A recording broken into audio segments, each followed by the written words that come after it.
Hello and welcome to सलाहकार। सुबह के 5 बजे से और शाम के 5 बज चुके हैं सीरा को चलाते चलाते। एंड इस वीडियो में हम आपको डीजल का ड्राइव रिव्यू बताने वाले हैं।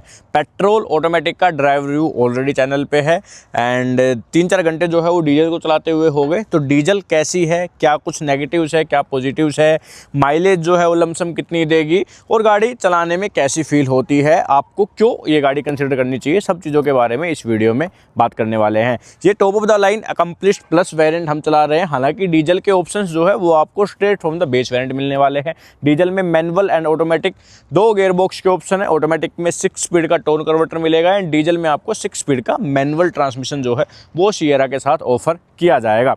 तो चलिए करते हैं इसका ड्राइव रिव्यू, क्या क्या चीज़ें मिलती है उस सब चीज़ों के बारे में बात करते हैं। आपको फीचर्स वगैरह देखने हैं तो डिटेल वॉक अराउंड ऑलरेडी अपने चैनल पे लाइव है। ओके सो चलिए स्टार्ट करते हैं अभी डीजल को। ये क्या हुआ? दोबारा कर भाई। हैं? हो तो गई। Auto headlamp activated. स्टार्ट करते टाइम जो है वो आवाज़ आती है बिल्कुल डीजल की, और आइडल में भी खड़ी खड़ी में डीजल की आवाज़ जो है वो आपको फर्स्ट क्लास सुनाई देगी। चलिए तो हम चला रहे हैं डीजल ऑटोमेटिक। डीजल मैनुअल का ऑप्शन भी आपको मिल जाएगा। अभी ये टॉप एंड वेरिएंट है एंड टॉप एंड में भी डीजल मैनुअल का ऑप्शन आपको मिलता है। जो ऑटोमेटिक है ये 6 स्पीड का टोर कन्वर्टर, पेट्रोल में भी सेम यूज किया गया है एंड डीजल में भी सेम यूज किया गया है। और अभी जो वार्निंग आ रही है ये आ रही है रियर सीट बेल्ट की, जो कि थोड़ी देर में चली जाएगी। अभी सामने वाली सीट बेल्ट की वार्निंग से तो जो लोग थे परेशान, फिर उन्होंने ये सोच लिया कि कोई नहीं यार, आने दो, वार्निंग आने दो, कोई दिक्कत नहीं है, कोई दिक्कत नहीं है, म्यूजिक चला लेंगे। तो उनके लिए अब टाटा ने एक नई चीज़ भी कर दी है कि जब तक सीट बेल्ट नहीं लगाओगे आप तो आपकी गाड़ी आगे बढ़ेगी ही नहीं। हालांकि उसको आप बाईपास कर सकते हो, बट वो क्या है कि थोड़ा सा लेंदी प्रोसेस है और बार बार उसको करना अपने आप में एक टास्क है। तो इस वजह से अभी आदमी सोचेगा कि यार सीट बेल्ट ही लगा लेता हूँ, क्या मैं बार बार इस बटन को प्रेस करूँगा। ये जो पार्किंग वाला बटन है ना, इसको अगर आप लॉन्ग प्रेस करके रखोगे तो ये बाईपास कर देगा, क्योंकि इलेक्ट्रॉनिक पार्किंग ब्रेक का कोई भी बटन नहीं दिया जाता और आपको straight from the base variant he electric parking brake जो है वो दिया जाएगा। अभी हम अच्छे रोड पे हैं तो एक बार मैं आपको इसकी स्पीड चेक करवा देता हूँ, कितनी का साउंड आती है गाड़ी, कितने RPM तक जो है वो चढ़ती है और फिर अपना गियर चेंज करती है। तो वो चीज़ें चेक करवाता हूँ। पहले सिटी मोड में करते हैं, फिर एक बार स्पोर्ट्स मोड में करेंगे एंड फिर फटाफट से अपन ड्राइव रिव्यू की तरफ चलेंगे। ओके सो अभी सिटी मोड में है और मैं एक्सलेट करता हूँ। ऑटो होल्ड पे एक बार मैं गाड़ी को लगा देता हूँ एंड ये मैंने किया एक्सलेट। थोड़ा सा एक बार को वो जो है वो टाइम लगता है, बट उसके बाद चली जाती है। 3500 RPM पे जो है वो गाड़ी के गियर चेंज होते हैं एंड आपकी 100 पे जाते जाते गाड़ी जो है वो 4th गियर में शिफ्ट हो जाती है। तो ये है सिटी मोड में। सिटी मोड में 3500 RPM ले रही है। अभी इसके बाद मैं आपको इस वाले रास्ते से नहीं आए थे ना, आगे वाले रास्ते पे मैं आपको दिखाता हूँ कि स्पोर्ट्स मोड में कितने RPM लेती है। बट हाँ ये है कि आप एक्सेलेरेट करोगे तो आपको आवाज़ इंजन की अच्छी खासी कैबिन में आने वाली है। नाइट व्यू भी आप ले सकते हो अभी, क्योंकि वीडियो करते करते हमें रात ही हो गई है एकदम। लाइटों का थ्रो कैसा लग रहा है? बढ़िया लग रहा है ना लाइटों का थ्रो? लाइटों का थ्रो मस्त लग रहा है। हाँ लाइटें मोर देन एक्सपेक्टेशन। ये इस वाले रास्ते से आए थे। एक बार लेवल सेट करना इसका लेवल सेट करते हैं। फुल ऊपर कर दे, सबसे ऊपर। ये सबसे ऊपर है। हाई बीम पे अब लाइट। हाँ ये तो काफी ऊपर गई है। तो और नीचे कर। ये हाई बीम है अभी, आई थिंक कि यहाँ तक ठीक है। यहाँ ये लो बीम, हाई बीम कर। चलो यार बढ़िया। चलो थोड़ी देर बाद जब किसी अंधेरे वाले रास्ते पे जाएंगे ना, फिर अपन करते हैं एक बार लाइटों का। अभी मैं इसको स्पोर्ट्स मोड में लगा रहा हूँ। तो स्पोर्ट्स मोड में लग गई है गाड़ी। स्पोर्ट्स मोड में लगती है एम्बिएंट लाइट आपको बता देती है रेड कलर की जल के कि हाँ जी स्पोर्ट्स मोड लग गया है, और यहाँ पे भी नोटिफिकेशन आती है। ऑल्सो यहाँ पे भी आपको दिखाएगा। चलिए अब स्पोर्ट्स मोड में करते हैं। 1 2 3। स्पोर्ट्स मोड में आई थिंक कि 3700 RPM के आसपास गियर चेंज कर रही है, बस इतना ही डिफरेंस है। और यहाँ पे भी 100 तक जाते जाते जो है वो D4 ले लेती है, 4th गियर ले लेती है गाड़ी। और अगर आप मैनुअल में भी इसको चलाते हो ना पैडल शिफ्टर के साथ, तो भी अगर गियर चेंज नहीं करते हो, ये 3700-3800 RPM के आसपास जाती है, देन ये उस टाइम भी खुद से गियर चेंज कर लेती है। मैं एक बार आपको मैनुअल का और दिखा देता हूँ ताकि क्लियर हो जाए। तो एक जो वो है ना पावरफुल इंजन वाली फील, एक जो क्विक फील है, वो कहीं ना कहीं मिस होती है इस टाटा सिएरा में, अगर आप कंपेयर करते हो इसको सेगमेंट की दूसरी गाड़ियों से। तो ये देखो अभी मैनुअल मोड में चली गई है। ओके, एंड 1 2 3 देखो अपने आप मैं गियर चेंज नहीं कर रहा हूँ, लेकिन ये वही 3700 RPM पे जाने के बाद खुद ब खुद ही जो है वो गियर चेंज कर दे रही है। तो इसका सेंस मेरे हिसाब से ना कहीं कम बनता है। अगर आपको ये है कि माइलेज निकालनी है, आपको लग रहा है कि आपका ऑटोमेटिक थोड़ा बाद में गियर शिफ्ट कर रहा है, तो फिर आप मैनुअल पे जो है वो चला सकते हो। अदरवाइज़ अगर आप ये सोच रहे हो कि आपको गाड़ी भगानी है, मैं मैनुअल मोड पे इसको ज़्यादा RPM तक लेके जाऊंगा, तो ऐसा पॉसिबल नहीं है। ये ऑटोमेटिक ही जो है वो शिफ्ट कर देती है। मैनुअल में तब तक नहीं करती जब तक कि ये 3700 RPM टच नहीं करती। देखो M2 में तो 4000 RPM टच कर दिया, यानी कि सेकंड गियर में। चलो, एंड अभी लाइटों का एक बार आप थ्रो चेकआउट कर लो। साइड में पूरा रोड जो है वो विजिबल रहेगा। चलो थोड़ा और अंधेरा हो जाएगा, जब तक हम होटल पहुंचेंगे तब तक आपको और पता चल जाएगा। मैनुअल में मैं आपको फर्स्ट गियर का जो है वो एक बार दिखा रहा था, फर्स्ट गियर में कैसे चलती है। तो देखो फर्स्ट गियर में 3500 RPM एंड सेकंड में 3700 RPM। ठीक है, तो यही रहता है कुछ इसका।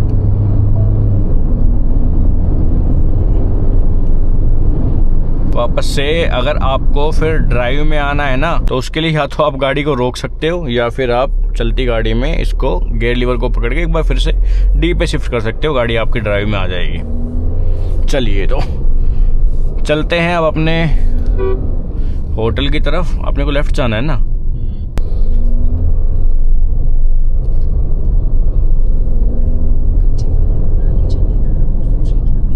स्क्रीन की बार रिफ्लेक्शन तुम देख रही है, रिफ्लेक्शन हो रहा नहीं है अपने शीशा पे। कौन शीशा पे? अन पे कोई सब ना नो हल्की तो दिख रही है, वेब दिख रही है ना, तो थोड़ी सी वेब पे दिख रही है कोना, पर कोई मतलब दिक्कत परेशानी वाली बात को नहीं सी।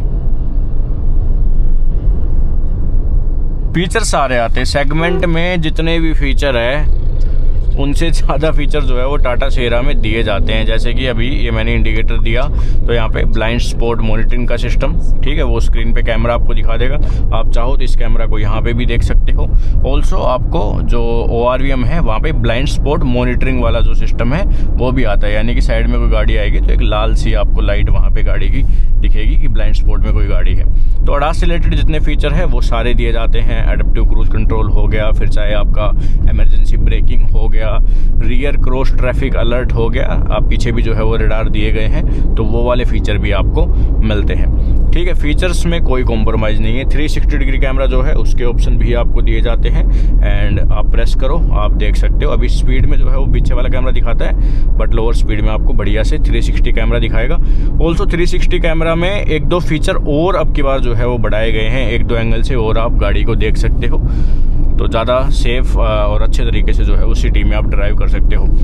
आज हम इसको सिटी में ही चला रहे हैं, पूरे दिन से चंडीगढ़ में चला रहे हैं, और गाड़ी वैसे तो अंदर से काफ़ी बड़ी लगती है, बट सिटी में ऐसे उसको मनोवर करना ना मेरे को कोई ऐसी दिक्कत नहीं फील हुई। ऐसा कहीं भी नहीं लगा कि एक मतलब वो काइंड ऑफ कि भाई गाड़ी यहाँ से नहीं निकलेगी, या फिर काफ़ी जो है वो लंबी चौड़ी फील हो रही है। विक्टोरिस हमने अभी चलाई थी पिछले महीने, तो विक्टोरिस का जो बोनट है वो काफ़ी बड़ा दिखता है, और वो एक बार को ऐसे लगता है कि भाई टर्न करने में दिक्कत आएगी। और इसका जो बोनट एरिया है वो ज़्यादा बड़ा फील नहीं होता है, हाँ वाइड फील होता है, और एक वो जो SUV वाली जो है वो सीटिंग वो गाड़ी में मिलती है आपको।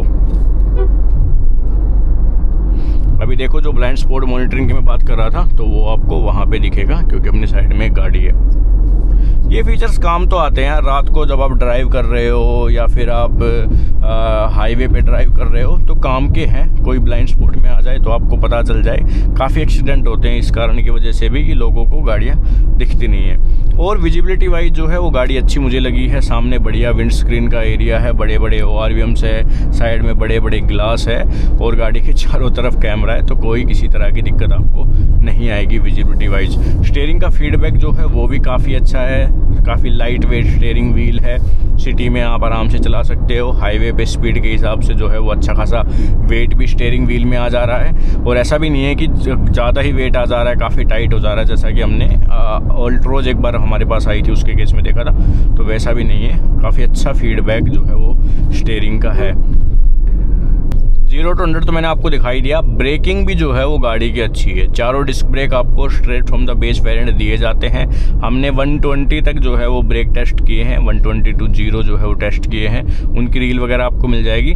तो गाड़ी स्टेबल रहती है, ऐसा नहीं है कि इधर उधर भागती है या फिर अनस्टेबल हो जाती है, बिल्कुल नहीं। एकदम बढ़िया फर्स्ट क्लास तरीके से जो है वो गाड़ी रुक जाती है, कोई दिक्कत नहीं आएगी आपको ब्रेक्स में भी। अब की बार ये जो टाटा में चला रहा हूँ, ये जो सिएरा में चला रहा हूँ, इनमें कोई मेजर जो है वो प्रॉब्लम अभी तक किसी भी चीज़ की नहीं लगी है। मेजर क्या, माइनर भी जो छोटी छोटी दिक्कतें हैं ना, अगर मैं कुछ नेगेटिव इसके बारे में बोलना चाहूँ तो मेरे को ढूंढ के जो है वो नेगेटिव निकालने पड़ रहे हैं। ऐसे कोई पूरा बड़ा कोई नेगेटिव नज़र नहीं आ रहा है। जबकि दूसरी गाड़ियाँ जब हमने चलाई थी तो किसी में कुछ ना कुछ जो है वो निकल जाता था।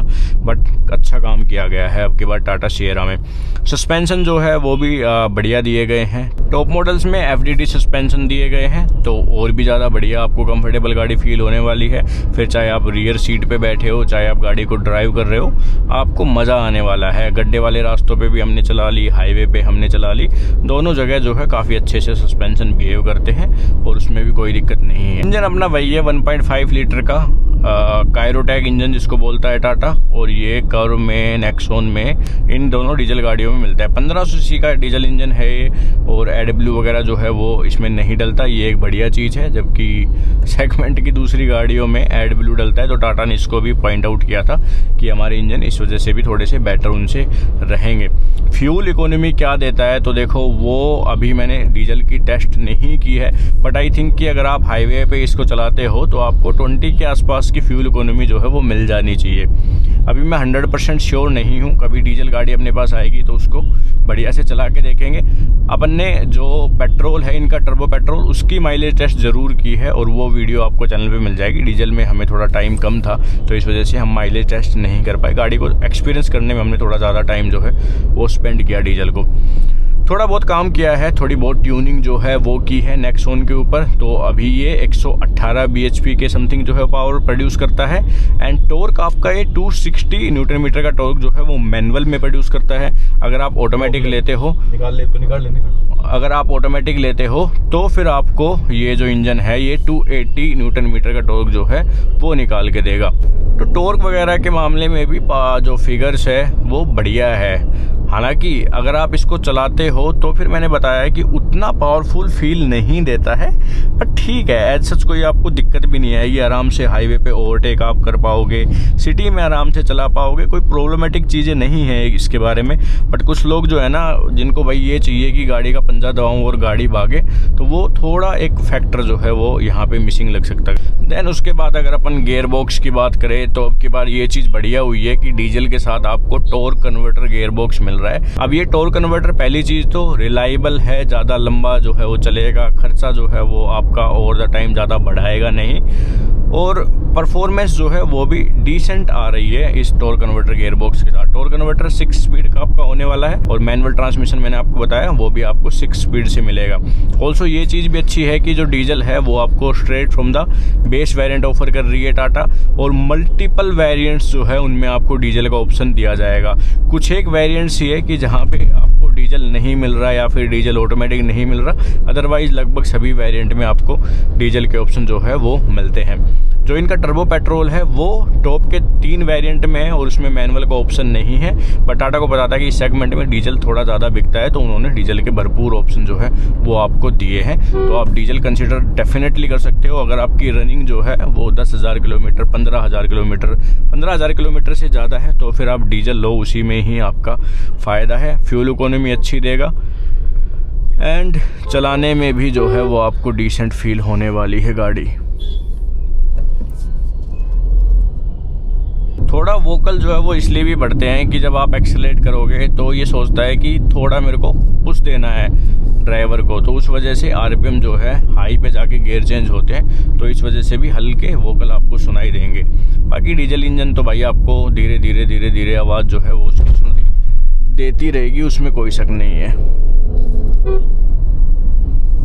एंड देन एम्बिएंट लाइट्स भी जो है वो आपको काफ़ी सारी मिलती है। आप देखोगे स्क्रीन के नीचे यहाँ पे एम्बिएंट लाइट है, इधर आपकी कॉर्नर में एम्बिएंट लाइट दिखेगी। देन उसके बाद यहाँ पे ये जो फ्लोटिंग टाइप सेंट्रल कंसोल है वहाँ पे भी हल्की हल्की एम्बिएंट लाइट जो है वो मिलती है, तो बढ़िया लगती है। दूसरा फ्लोट जो है सेंट्रल कंसोल और आर्मरेस्ट काफ़ी अच्छी पोजीशन पे है, तो बढ़िया से जो है आपके हाथ को रेस्ट देंगे। आप इस पर हाथ रखे रखे ही आराम से गियर चेंज कर सकते हो, तो थोड़ा कंफर्टेबल ज़्यादा होगी, ठीक है। और वायरलेस चार्जर जो है वो भी इसके नीचे यहाँ पे दिया है।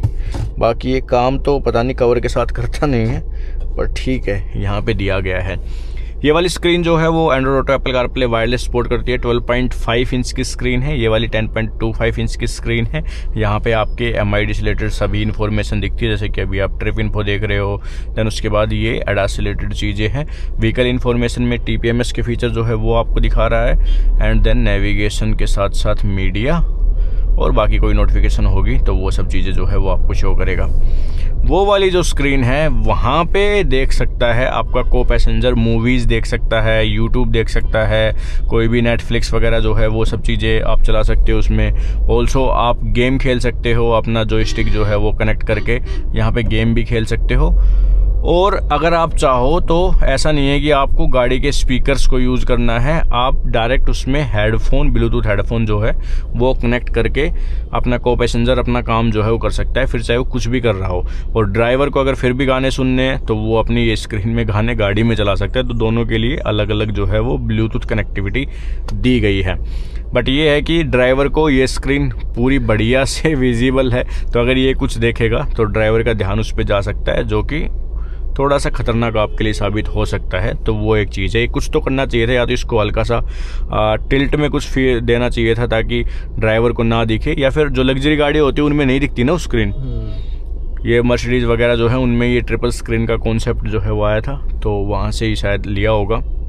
बट उनमें ड्राइवर को नहीं दिखती है वो स्क्रीन, ब्लैकआउट दिखती है। बट अभी तो आराम से मैं कुछ भी देख सकता हूँ। कोई भी कंपनी ना अपनी इस स्क्रीन में जो है वो वीडियोज़ नहीं चलाता है अगर गाड़ी चल रही है। तो अगर आपकी गाड़ी खड़ी है तो फिर भी आप चला सकते हो, लेकिन चलती गाड़ी में नहीं देख सकते। तो इसमें नहीं, तो टाटा वालों ने इसमें देखे, ये मुझे लगता है कि थोड़ी सी गलती तो है। ये ड्राइवर का ध्यान ज़रूर भटक सकता है उस स्क्रीन की वजह से। तो भाई अब को पैसेंजर बैठ के ये करेगा और ड्राइवर बेचारा गाड़ी चलाएगा। अभी देख लो आप लाइटों का थ्रो कितना बढ़िया है, ठीक है। सामने अल्टो जा रही है और ये है हाई बीम, ठीक है। एंड सॉरी भाई, बट हम थोड़ा टेस्ट कर रहे हैं इस वजह से, करेक्टा ना समझ ले कहीं। तो भाई लाइटें तो बढ़िया है गाड़ी की, ठीक है। दिखने में भले ही कितने ही स्लीक और छोटे हेडलैम्प हो, बट थ्रो काफ़ी बढ़िया जो है वो है गाड़ी का, हेडलैम्प्स का तो।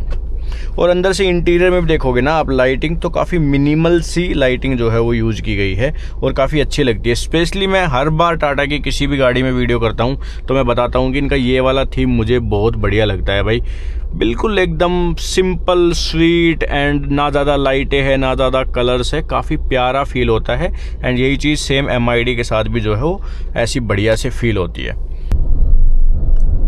ओके, सो यही कुछ था भाई इस गाड़ी के बारे में। आई थिंक तो हमने सभी चीज़ें जो है वो कवर कर दी है। जो भी मेरा एक्सपीरियंस था वो मैंने आपको बता दिया। ऑनेस्टली मुझे गाड़ी भाई बढ़िया लग रही है और गाड़ी बिल्कुल एकदम लेने लायक जो है वो लग रही है। कोई किसी तरह की दिक्कत नहीं आई है, ये एक बड़ी चीज़ मुझे लगती है। ठीक है, फीचर्स अच्छे हैं, गाड़ी में कंफर्ट अच्छा है, बढ़िया एसयूवी फील होती है, गाड़ी दिखने में बढ़िया है। प्राइस का थोड़ा सा एक देखना है कि भाई प्राइस क्या आता है, क्योंकि जो 11.5 लाख रुपए इनकी प्राइसिंग आई है ना, वो मुझे बस ज़्यादा नहीं 50 से 1,000 रुपये जो है वो महंगी लग रही है। महंगी भी मैं इसलिए कह रहा हूँ क्योंकि कंपटीशन में गाड़ियाँ सस्ती है। हालांकि जो फीचर दे रही है टाटा अपनी सियरा के बेस वेरिएंट में वो काफ़ी बढ़िया है, उनके बनते हैं 1 लाख रुपये एक्स्ट्रा लेना भी। बट वही है कि काफ़ी लोग जो है भाई वो चीज़ें नहीं देखते, लोग देखते हैं कि भाई सस्ती कौन सी है, वहाँ पे जाके सुई अटकती है।